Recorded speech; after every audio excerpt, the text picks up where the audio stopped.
ating kainuman. Kasama sa lahat o paggawa ng kasalanan. Kita naman ngayon, aba madami yung nagbago.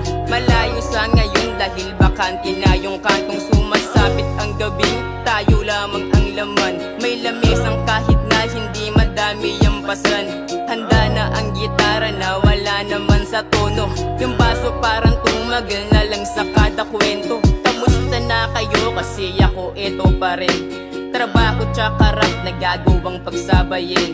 Asan na yung ibang bibihira ko na makita? Yung iba naman ay nagkaroon na ng pamilya. Yung iba naman parang masyadong abala.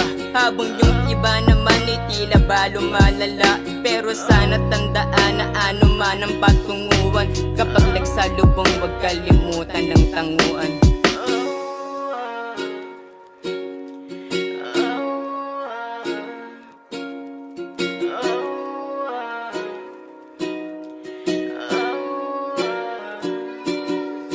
Kamusta na kayo? Kasi ako okay naman. Masaya sa maliit na bagay na nakakamtan. Hindi man kalakihan ng nakukuwang biyaya.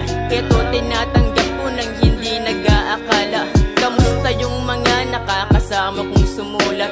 Sarap isipin na pare-pareho ng pangarap. Noon ginagawa lang to pag may inuman tayo. Ngayon lumalapag na rin tayo sa entablado. Merong huminto at merong mga tumuloy.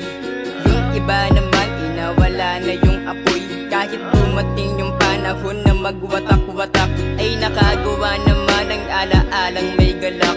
Siguro nga ngayon ay may iba-ibang daan na tayo anomali magkamayan na lang.